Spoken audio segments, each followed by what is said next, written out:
2장 14절에서부터 16절입니다.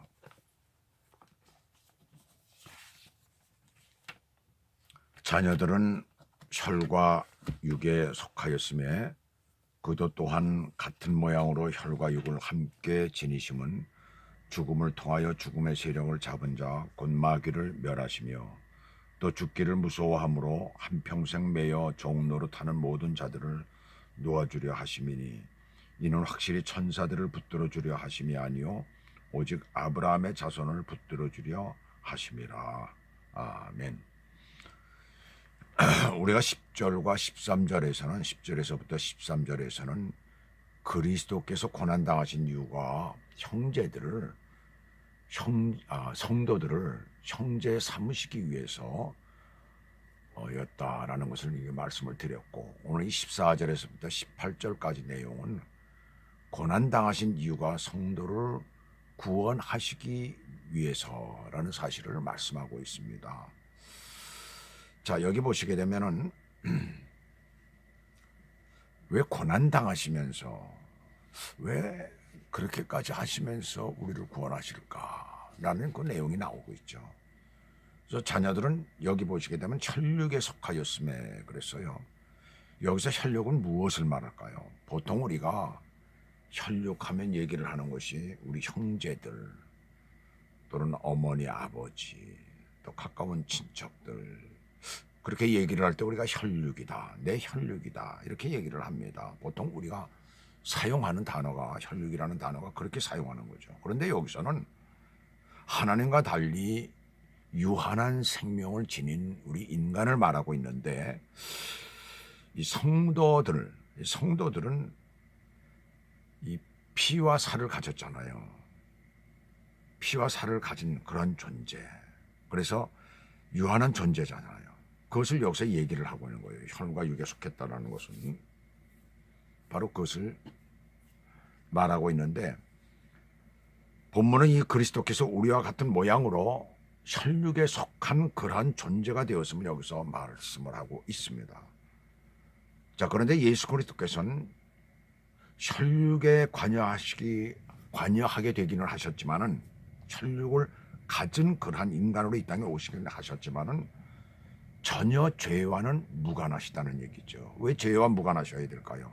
죄인을 구원하기 위해서는 완전한 인간이며 또 거기에다 죄가 없어야 되는 겁니다. 죄가 있어가지고 같은 죄인이니까 아무것도 되질 않는 것이죠. 그래서 혈육에 속해서 이 땅에 오시게 됐다는 얘기죠. 바로 그리스도께서 이를 충족하신 것이에요. 우리 죄를 사할 수 있는 그 모든 것을 충족하신 겁니다. 또 그래야만 이 마귀를 물리칠 수가 있는 것이죠. 하나님께서는 인간을 구원하시기 위해서 인간이 되시는 그런 방법을 택하신 거예요. 이렇게 인간으로 혈육에 속하시면 죽음을 통해서 마귀를 없이 하시려고 그렇게 오신 것이에요. 이렇게 해서 십자가에 못 박으셔서 죽으심은 사망의 세력을 잡은 그런 사탄을 멸하는 그런 수단이 되는 것입니다. 그래서 마귀의 세력을 없이 하기 위해서, 거기서 완전히 우리 인간을 구원하시기 위해서 인간이 되실 수밖에 없고 혈육에 속할 수밖에 없고 인간과 똑같은 모습으로 오실 수밖에 없는 거예요. 그 대신 예수 그리스도는 죄가 없이 이 세상에 오셨다는 것입니다. 죄가 있으면 우리가 똑같아서 절대로 될 수가 없는 거죠. 그래서 이 세상에 예수 그리스도 아니고는 그 누구도 구원할 수가 없습니다. 그렇게 되는 거예요. 사람은 누구나가 죽기를 무서워하죠. 사망을 무서워한다는 것은 사망의 세력을 잡은 그 사탄을 무서워한다는 그런 얘기예요. 이렇게 지속적으로 사탄을 무서워한다는 것은 바로 뭘 얘기를 하고 있어요? 종의 모습을 가지고 있다는 거예요. 그게 노예의 모습이죠. 이것은 사망에 대한 두려움 때문에 종의 모습을 가지고, 노예의 모습을 가지고 인간이 살아가는 겁니다. 어디에 종이 됐어요? 어디에 노예가 됐을까요? 바로 사탄의 종이 되고 사탄의 노예가 되어 있는 거죠. 그리스도께서는 이 사망의 권세를 물리치시고 우리를 죄의 종 노릇에서 자유롭게 하시고자 인간이 되신 것이에요. 그래서 십자가에서 우리 죄를 대속하심으로 그 목적을 완전히 성취하신 것입니다. 그 16절에 보시게 되면 그리스도께서 성육신하시고 십자가에서 대신 죽으신 것은 천사들이 아니라 아브라함의 영적 자손들인 것이에요. 여기서 유대인이라고 하지 아니하고 아브라함의 자손이라고 말함으로써 이방인들까지, 우리들까지 모두가 다 포함되는 것입니다. 이스라엘 민족은 뭐예요? 자기들만 구원받았다고 그러죠.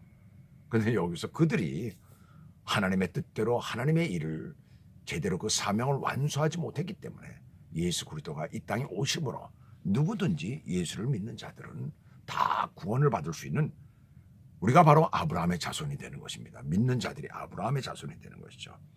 그래서 혈통적 이스라엘이 아니라 바로 믿음으로 말미암는 그런 이스라엘 자손을 여기서 말하고 있죠. 그래서 아브라함 자손을 얘기를 하고 있습니다. 에베소 1장 4절 5절 보시면 그 창세 전에 그리스도 안에서 우리를 택하사 우리로 사랑 안에서 그 앞에 거룩하고 흠이 없게 하시려고 그 기쁘신 뜻대로 우리를 예정하사 예수 그리스도로 말미암아 자기의 아들들이 되게 하셨으니 그랬어요. 그래서 하나님 나라를 유업으로 받아 그리스도와 함께 왕노릇할 자들은 혈통적 이스라엘이나 그런 천사들이 아니라 바로 택한 믿음의 자녀들이 되는 것입니다.